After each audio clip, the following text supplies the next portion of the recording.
There he is, the Hey, how are you, man? Mr. Stairmaster himself. Yeah, So, how are you, sir? I'm good. I'm good. Looks like it's a little wet out your way. Yeah, it was. It was rained yesterday, so I had to. I just came from somewhere. I had to go somewhere else. I'm just staying. I just stayed in the car. Okay. So, we just finished thy film, Okay. and I will start with the questions. And if the fans have questions who are still with us, let me know in the chat. I'll bring you up. But I want to start off because I was doing a little homework, which is scary. Okay. My folks, my folks wanted me to read and Hmm. write. It seems like the film in later years has gotten more attention and clicked in people's heads, whether it's political statements or whatever angle you want to look at. Would you agree that? Because Wes was obviously so ahead of his time whenever he did things. Yeah, no, I completely agree. When I was shooting it, I had no idea about the political statement that this movie actually was doing. Uh, I didn't even think about it when that he put a black kid as the hero Hmm. in a slum in a ghetto with two white crazy slumlords. But he was definitely ahead of his time. He definitely did the horror genre really well by putting in a political statement that meant something to him, while he also put in humor in it. So uh, he was brilliant, and he definitely thought a lot about this message and the screenplay before he finished it. Uh, that's for sure. It was much deeper to him, I think. And the more years it goes, the more people come up to me and say, "Hey, I didn't realize," etc., etc. And especially when we have these Q&As and conventions and stuff, and we start talking about these Hmm. things, and people realize, I need to have to see it again now because this is so much more than I thought it was. And I don't want to take all the time. I want this for the fans. But Yeah. it's funny because I heard you in another interview because I was doing some notes and everything before tonight, and you mentioned that Wes had a dream about this based on an article he read. I know another shocker with other stuff he's done, other things he's done, but he was dreaming about it, and you said about 20 years later in the late 80s, he goes, Eureka, I got it. Is that would you say that's pretty accurate? Yeah, this actually happened. There was a sister and a brother that owned a whole street of buildings in Santa Monica, California, like 10 minutes from where I live here. Um, and they were treating their tenants very badly. And obviously then he fictionalized it with see no evil, hear no evil, say no evil, and kidnapping babies.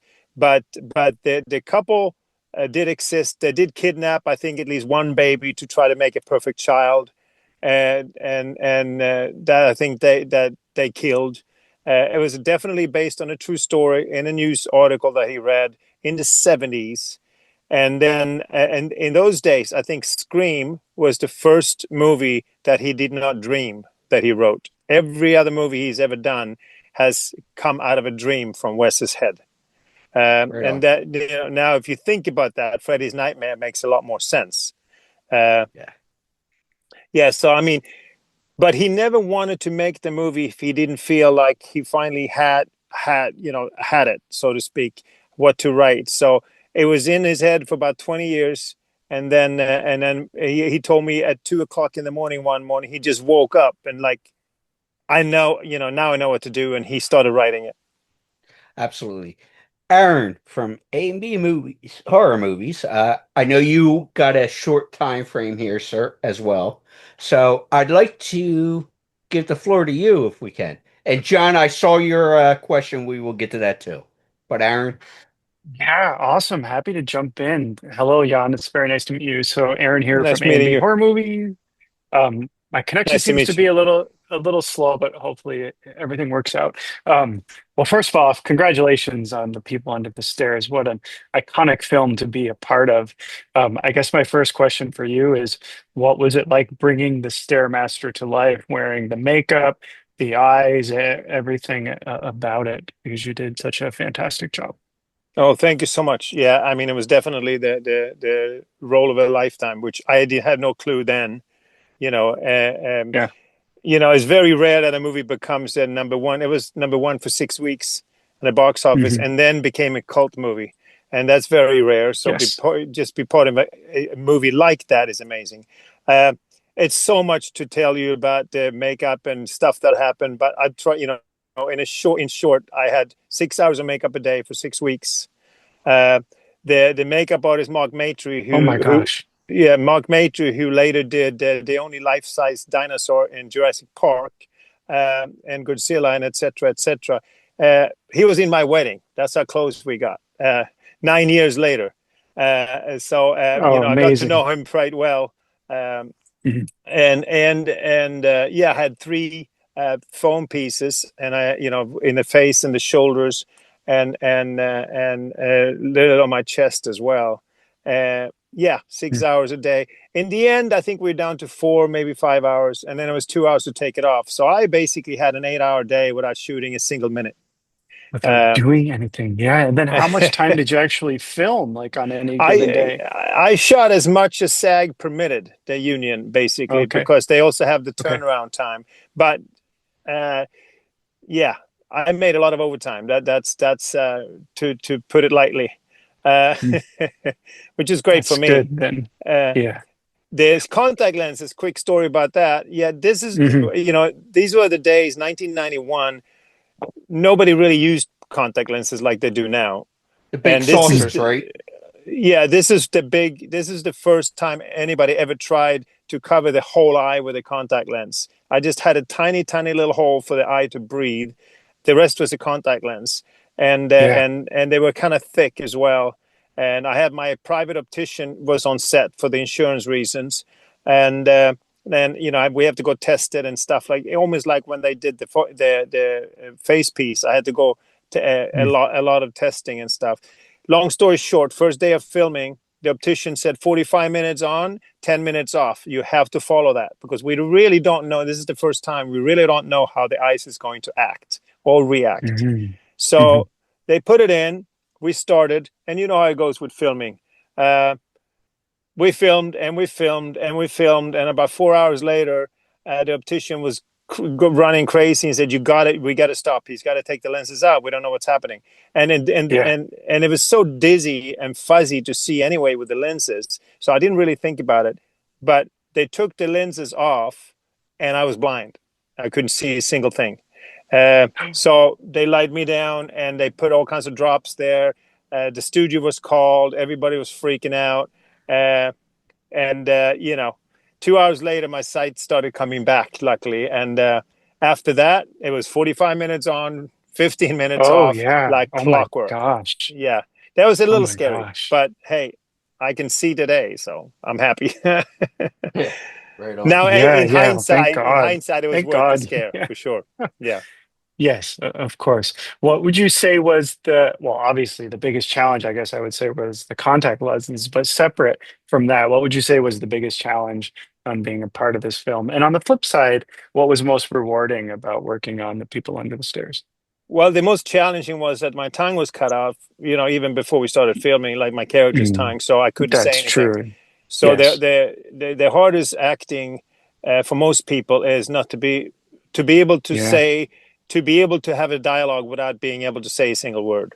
So Mm, that takes a certain kind of acting. So that was challenging, but Wes was very encouraging, and Wes and I created the character while we were going along. When we started filming, he didn't really know exactly what to do with the character. When I read the first script, there was really nothing there. So he wanted to develop it with whoever mhm. was going to get the part. So we every day he gave me more sides. So that was nice. It became more and more and bigger character while we were going along. And the biggest reward, or the nicest feeling with this, was just to work with such a wonderful man as Wes Craven.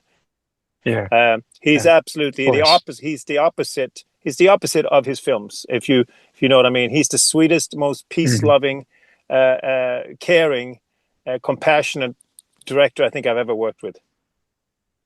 That's fantastic that you had the opportunity to work with him. And one last question. I know we're going back a number of years here, but what was the vibe like on the set? Was it intense? Was it supportive and collaborative? Or what's your memory of what the vibe was like on the set for this film? One big family, and it was all because of Wes. Awesome. Everybody Mm, was equal. Everybody was worth the same. Nobody was treated differently. Uh, even we had my posse. Most of those guys were extras. There was only one other guy who was actually mhm, hired mhm, as a principal, Michael Kopilov. The rest was mhm. as extras, but he treated them as everybody else. So Yeah, it was just one that's big fantastic. family, and it's just the way he was. So uh, Yeah, yeah. yeah. Excellent. I have sort of a fun question. If they ever did a sequel or a reimagining, would you be interested in returning to your role? Oh, 1000%. I know Jordan Peele has bought the rights now, or optioned the Oh, rights. So, oh, nice. I mean, he loved it. When he did Get Out, he said his biggest inspiration was the people on the stairs. So, Mm, it still shows, if you look it up, that it's in development. I don't know if he's ever going to make it, but on a good note with the Stairmaster, it doesn't really matter what age you are, because uh, I true. have the same height, I have the same face, I have the same everything. So you put the prosthetics on, you really don't know that it's 30 plus years later. And Yeah, I, yes. I would Mhm, love to do the same thing again, the role again. And on that mm, note, they asked Wes a million times to do a sequel, but he mm. was under the impression, in the mindset of you don't touch an original. He really didn't want to do it because he was so happy with the movie and the response from the audience. Uh, Yeah. but we were talking about a sequel to follow me and some of the people on the stairs out in society, in civilization. Mm. Yeah, yeah. That was the biggest thought about the sequel. That never happened. We had some meetings, but one thing that was going to happen, I don't know if you heard this, but 2015 he signed a deal with for a TV series with uh, Mhm. Universal UPI, and he signed, I think, a 4 television show deal, and the first one was People Under the Stairs, and this was in May. And then he contacted me. We on Twitter we were messaging back and forth, and I was definitely going to be in it. He was very excited, and then in August he passed away, unfortunately. Oh my So gosh. that Yeah. project was shelved. If you look it up, it still says in development, but I don't know if Universal is going to do anything with it without Mm. Wes. Yeah, that's too bad. Well, hopefully one day. Yeah, Thank you so much for letting me chat with you. This is fantastic. Thank you, And Aaron. thank you, congratulations once again on your film. It's iconic and it's so awesome that you were a part of it. thank you so much. And You're Matt, welcome. yes, John, I think your West question was covered in that. Matt, if you want to queue up, I will bring you on in a second. But with the TV show that Wes had signed on for, and obviously Yeah. you just mentioned about Jordan Peele buying the rights and seeing what he could do with it. And obviously the field of entertainment has changed, since the movie came out. You got long form shows like on Netflix and different things. Do you think it would be better to do something like a mini series or a long form series with people under the stairs? Or do you think it would be better for Jordan to do something, say a movie, to tell that Um, story? Yeah, I don't, to be very honest, I don't know. When we talked about the reason Wes wanted to do a series was because, they did the Lost Boys, the series that they do, they trying to do series of everything now, I guess, because of the media and people have a less attention span. It's better to watch like 40 minutes on streaming and then an hour and a half movie. But Wes's idea with the series was to do, in Wes's eyes, if I do a TV series, I don't really try to prove that I can do something better because I did a perfect film.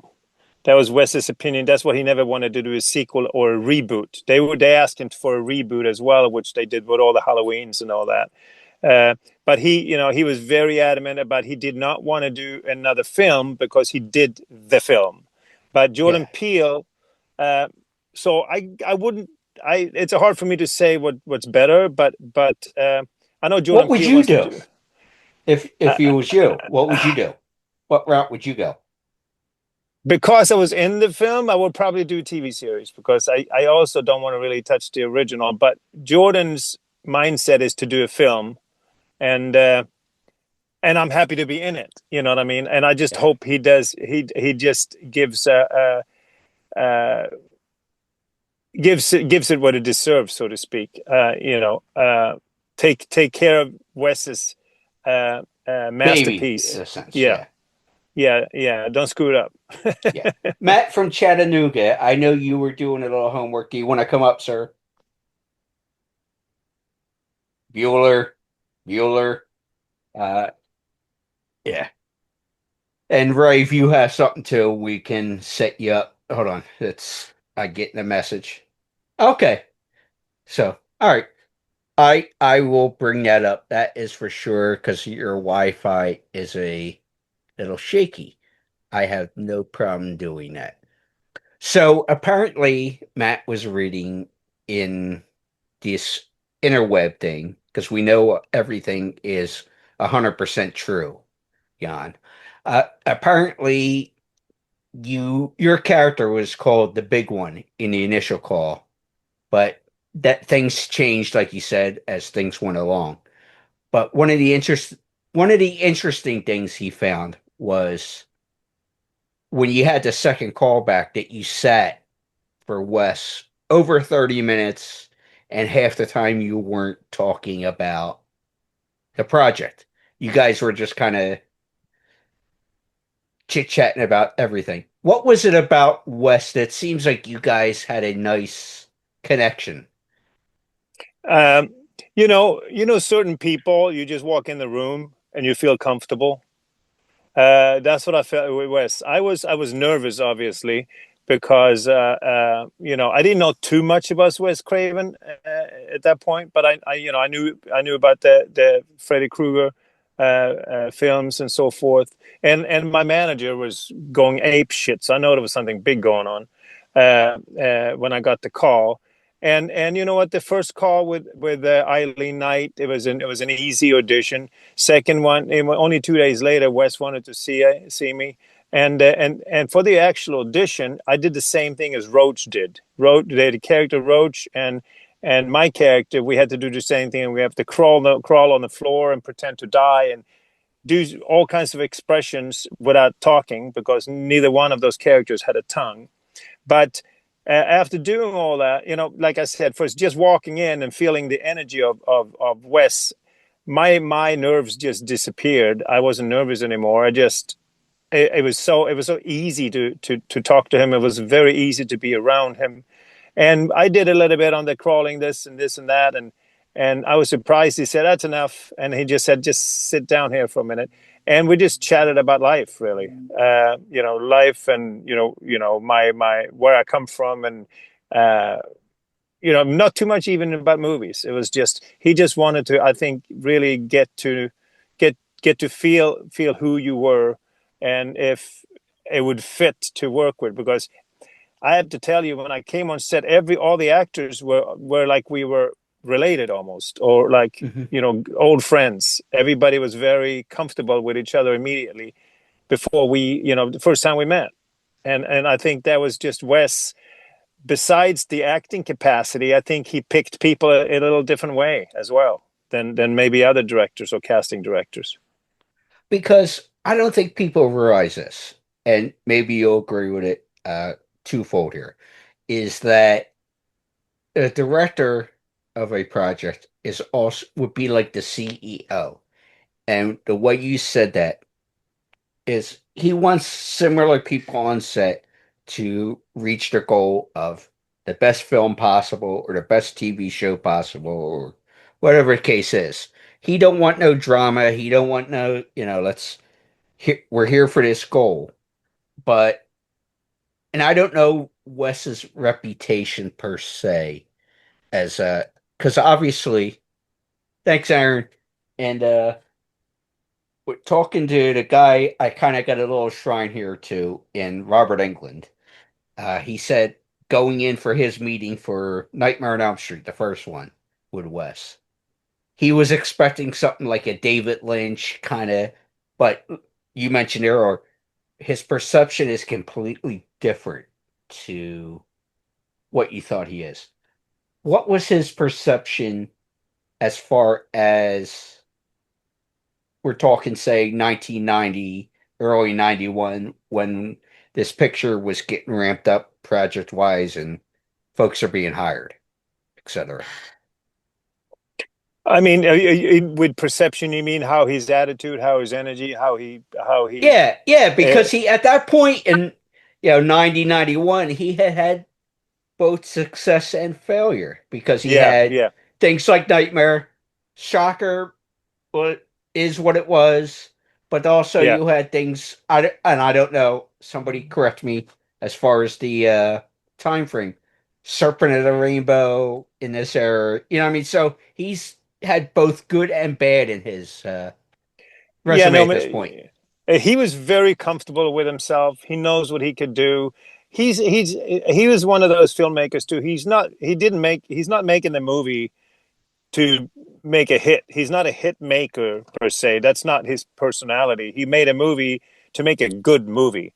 And if he thought it was good, uh, the audience didn't agree with him every time, and sometimes maybe he failed to get the right actor for whatever reason. It might have turned out a little different from when he had in his head, but he was very comfortable what he was doing, and he was very relaxed and laid back and took his time and made sure everything was right. And I have a quick story about that. Okay. Um, uh, we were one morning. I came in at 6 o'clock every morning about that. I came into Renmar Studios in Hollywood by Gower Street, and everybody was running out. Usually, it's very relaxed atmosphere, but for some reason, everybody was running out. Running around like ants, stressed out. Their energy was completely off, and I'm like, "What's going on? What's going on?" And they're like, everybody from hair and makeup to special effects to costume, everybody, ads, producers, saying that the suits are coming because we're over budget. Uh, And you're talking about the folks at the production company and stuff, correct? yeah, no, Universal, the executives, the people that are Okay. actually the people, the non-creative suits, the people that Yeah. decide if this movie is going to be able to finish or not. Yeah. uh, I just wanted people to understand. I knew what you were talking about, but I wanted yeah, the yeah, audience to yeah. know what The, we're the talking the about. executive that sits in their offices and make the above The everybody's head bean decision, counters. but they really don't know how to make a movie. Yeah. So they look at the books and they see we're over budget, and that's never a good thing when you deal with a studio, because they want to go there and see for themselves, even if it makes no difference. So everybody's running around saying the suits are coming, and everybody's looking for Wes. So the suits came and they were asking for Wes. The active producers were talking to them, walking around, showing them the sets, introduced all the actors, but they couldn't find Wes. And Yeah. Wes and I had a few spots around the studio where we used to hang out during lunch or in between shoots. And, we had a very nice, comfortable friendship relationship Yeah. that became stronger the more days that we went into the shooting and the longer we shot. But But so the we one had some, guy that had stroke around the set. yeah. So we had some spots, and I'm like, I can probably find them. I want to see what's up here. So I took the fire ladder up to the roof, which we did sometimes, uh, on the side of the building. Took the fire ladder, and I thought, okay, because we used to lie on the roof and look at the sky and talk about life, and I go up there, and lo and behold, of course, I was right. There lies Wes, just staring straight up in the blue sky. And I'm like, Wes, everybody's looking for you. What are you doing? He said, I'm waiting for them to leave so I can finish my movie. So That's, that's what I meant with, he's going to do it. He's going to do it his way. He's comfortable. He's relaxed. He had some successes. He had maybe some that wasn't that successful, but it wasn't. It didn't bother him at all. He was there to do a job. He loved what he was doing, and he was going to do it his way. yeah. So All right. So we are. I don't want to be respectful of your time, etc. We're sitting here in September of 2025. What does the rest of 2025 look like for you? Are you doing any conventions and what are we looking into 2026, both acting and other things as well? yeah, no, 2025. I have a convention in Ohio. I think it is Monster Mash on the 8th and 9th of November. And then besides that, I don't think it might be another convention coming up that's pending. Uh, but I had a movie here in October now, another thriller horror movie, but they actually postponed it to 26. Otherwise, I was going to leave town next week for a nice shoot. So I'm waiting for that one. And then I'm shooting something with Michael Cahoe that I did 99 Problems with, and Jason Gedrick. Uh, I don't have the shoot dates yet, but it's definitely this year coming up, late fall, probably early winter. Um, and then next year, the Hard Blood was the one that I was supposed to do. We're shooting that one next year now, and then I'm supposed to shoot something called Steal Away, which is not a horror film, which is a much bigger film based on a true story from the 1800s. That's next year, and then I'm shooting something in Puerto Rico next year as well, in horror movie. Yeah, so this year has been pretty slow, but next year it seems to be picking up again, and it looks like a lot more is going to stay here in California because we just got the tax incentives put in August, so hopefully that will kick some butt here because the business in general have been much slower than normal.